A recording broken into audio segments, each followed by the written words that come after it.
पाठ 4 क्लास 5 हिंदी कोपल कार्य पुस्तिका बिहार बोर्ड की है। ये चांद का कुर्ता क्या है इसमें? पहला, हट करने का तात्पर्य जिद करने से है। कविता में चांद के हट करने की बात कही गई है। आप भी अक्सर किसी बात पर हट करते होंगे। बताइए कि आप किस किस बात पर और कहाँ कहाँ हट करते हैं। पाठ 4 है, इसकी मेन बुक जो है उसका हमने सॉल्यूशन आपको दे दिया हुआ है। अगर आप नहीं देखे हैं तो आप प्लेलिस्ट में जा कर के आप देख लीजिएगा। यहाँ हम बात करेंगे सिर्फ कार्य पुस्तिका की। तो किस किस बात पर आप हट करते हैं तो ये आप लिखिए। जैसे मेला में जो है घूमने के लिए जो होता है, घूमने के लिए हट करते हैं आप लोग ज़्यादातर बच्चे। कहाँ पर, कहाँ कहाँ? तो घर पर मेला घूमने के लिए। उसके बाद होता है और क्या चीज़ के लिए करते हैं कि हमको ये चीज़ खाना है। खाना खाने के लिए होता है कि हाँ हमको आज ये खाना खाना है। खाने के लिए कहाँ पर ये काम होता है? ये घर पर ही होता है कि आज हमको ये खाना खाना है। ठीक, और क्या क्या हो सकता है? मिठाई खाने के लिए जिद कर सकते हैं आप लोग, करते होंगे। मिठाई खाने के लिए कहाँ पर ये होता है? बाजार में, मार्केट में गए, हमको ये मिठाई खाना है। ठीक, अब कहीं घूमने जाने के लिए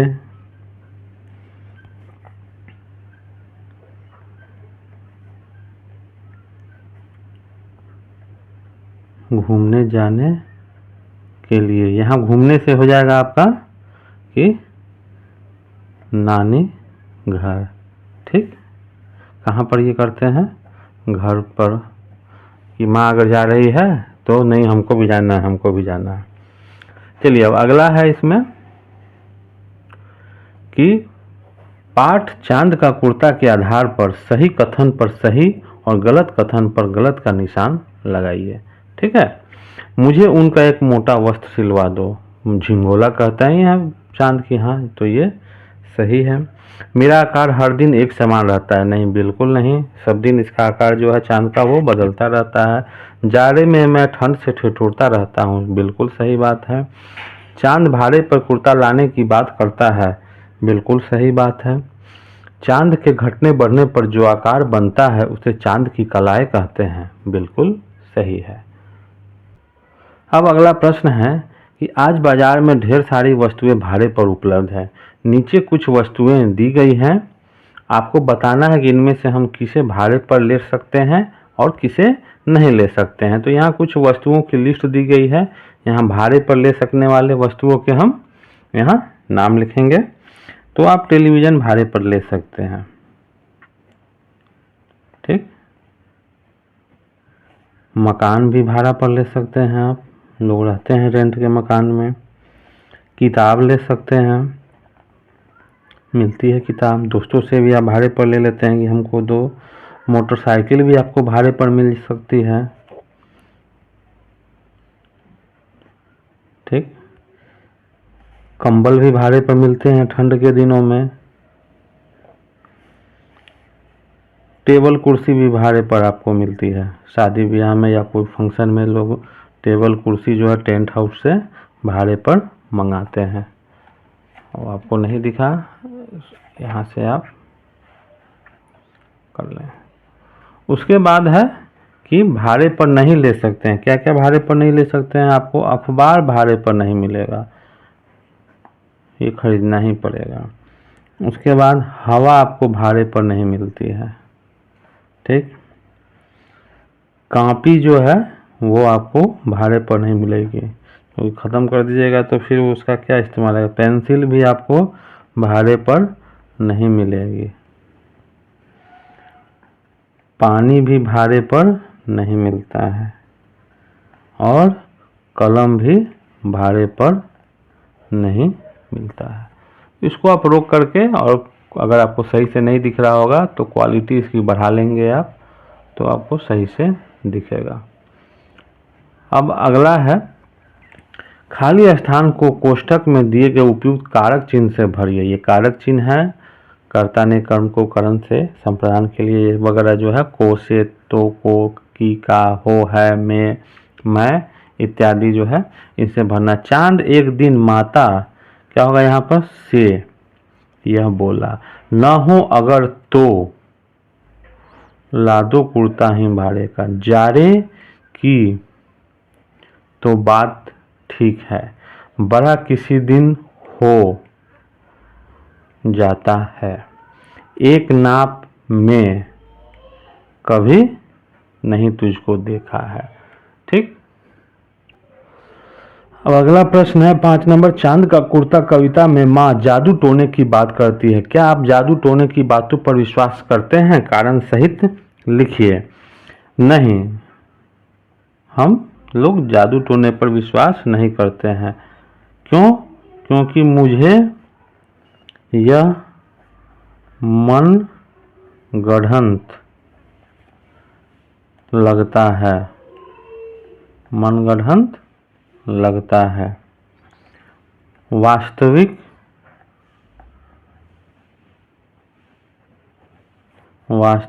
जीवन में ऐसा कुछ नहीं होता, कुछ नहीं होता है। ठीक। जादू टोने जो है वो ऐसा कुछ नहीं होता है। अब अगला प्रश्न है 6 नंबर। आपके अनुसार चांद ने भाड़े पर कुर्ता लाने की बात क्यों की होगी? अगर कुर्ता भाड़े पर ही लाना हो तो कितने कुर्ते लाने की आवश्यकता होगी? तो मेरे अनुसार चांद कभी भी एक आकार में नहीं रहता, एक आकार में नहीं रहता, इसलिए भाड़े पर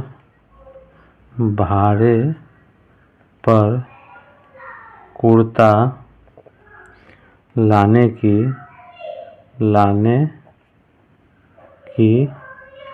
बात होती है। क्या है कि चांद कभी भी एक आकार में नहीं रहता है, इसलिए उसे हर आकार के लिए तो कुर्ता है, तो इसके लिए तो फिर उसे कितने कुर्तों की आवश्यकता पड़ेगी? तो कुल 29 कुर्ते, क्योंकि एक दिन वो गायब ही रहता है। 29 कुर्ते की। ठीक। चांद, अब अगला प्रश्न है, चांद की माँ को उसके लिए झिंगोला सिलवाने में क्या क्या परेशानी हो सकती है? विस्तार से लिखिए। क्या क्या परेशानी हो सकती है? सबसे बड़ी परेशानी तो होगी कि एक आकार में नहीं रहने के कारण माप लेने में समस्या हो सकती है, माप लेने में समस्या हो सकती है। और क्या होगा? हर दिन के अलग अलग कपड़े सिलने पड़ सकते हैं। जारे की तो बात ठीक है, पर मैं तो डरती हूँ, एक नाप में कभी नहीं तुझको देखा करती हूँ। आप भी कुछ ऐसी चीज़ों के नाम लिखिए जो हमेशा एक नाप में नहीं रहती हैं। ठीक। तो जैसे आप देख लीजिए, बर्फ़, आप रखेंगे वो पिघलना शुरू हो जाएगा। स्पंज जो आप मिठाई खाते हैं उसे दबाएंगे वो दब जाएगा। रबर एक जैसा नहीं रहता है, उसको जैसा दबाएंगे वैसा वो हो जाएगा। बैलून जितनी हवाएं उसमें देंगे वो उस हिसाब से अपना जगह लेगा। रुई उसे जितना फैला कर रखेंगे उतना फैलेगा और दाब देंगे तो दब जाएगा। पानी जैसे बर्तन में रख देंगे वैसे शक्ल का वो रूप ले लेगा। तो आगे देखते हैं। अगला प्रश्न है, चांद का कुर्ता कविता को कहानी के रूप में लिखिए। तो चांद कुर्ता को हम कहानी के रूप में अगर लिखना होगा तो कैसे लिखेंगे, तो चलिए देखते हैं। एक बार चांद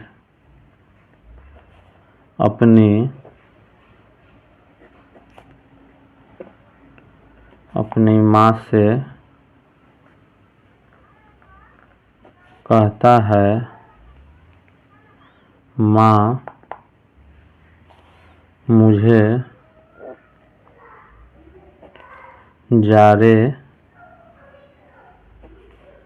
की ठंड भरी रात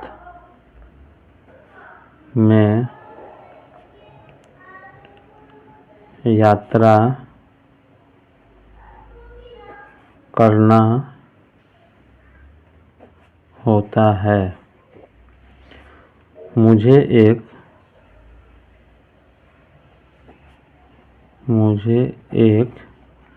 कुर्ता सिलवा दो। यह बात सुनकर माँ चांद से कहती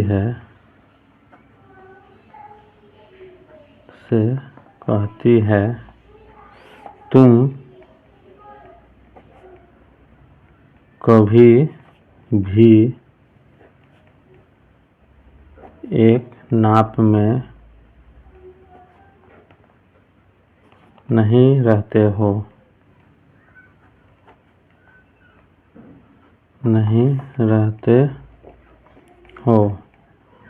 बताओ, एक नाप में तुम कभी नहीं रहते हो, बताओ कैसे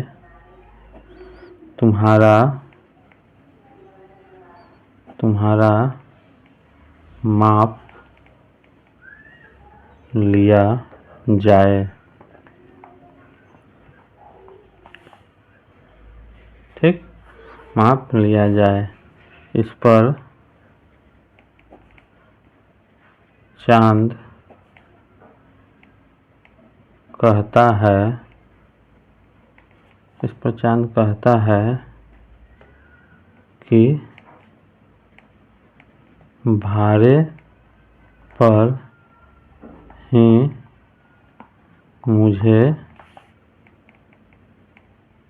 कुर्ता दिला दो। ठीक,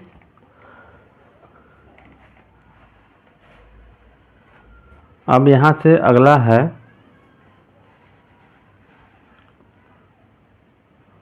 चांद बड़ा ही प्यारा लगता है, तभी तो बच्चे उन्हें चंदा मामा भी कहते हैं। चांद शीर्षक को लेकर बहुत सारे कवियों ने कविताओं की रचना की है। ऐसी ही किसी एक कविता को लिखिए। तो कविता लिखना है, चंदा मामा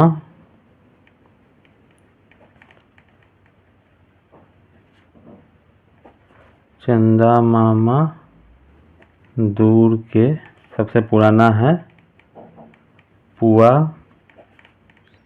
आप कोई भी कविता जो आपको आता हो चांद से रिलेटेड वो लिख सकते हैं। पकाए गुड़ के अपने खाए थाली में मुन्ने को दे, मुन्ने दे प्याली में मुन्ना गया रूस, मुन्ना गया रूस। इसी तरीके से आप कोई भी कविता लिख सकते हैं। निर्देश के अनुसार दिए गए शब्दों को पर्यायवाची शब्द में लिखिए। जैसे चांद, चांद को क्या कहते हैं हम? शशि भी कहते हैं, मयंक भी कह सकते हैं, राकेश भी कह सकते हैं। हवा, हवा का क्या है? हवा को हम समीर भी कहते हैं, वायु भी कहते हैं, पवन भी कहते हैं। रात, रात को क्या कह सकते हैं? निशा, रजनी, यामिनी, ये कह सकते हैं हम।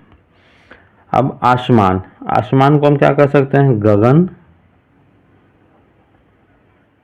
नभ, आकाश, ये सारी चीजें। माता, माता को हम क्या कहते हैं? जननी, मातृ, अम्बा। आँख, आँख को क्या कहते हैं? नयन, लोचन, चक्षु इत्यादि हम कहते हैं। यह पर्यायवाची शब्द है। अब इसी तरीके से आगे है 12 नंबर कि दिए गए शब्दों के विपरीत अर्थ वाले शब्द उनके सामने वाले बॉक्स में लिखिए। जैसे रात, रात का उल्टा क्या होता है? दिन। आसमान, आसमान का धरती। मोटा का पतला, जाड़ा का गर्मी, बढ़ना का घटना, छोटा का बड़ा। ठीक, तो इस तरीके से आपका ये चैप्टर 4 कार्यपुस्तिका हिंदी का कंप्लीट हुआ। वीडियो अच्छा लगा हो तो लाइक ज़रूर कीजिएगा और चैनल को अभी तक सब्सक्राइब नहीं किए हैं तो सब्सक्राइब कर लीजिए। धन्यवाद।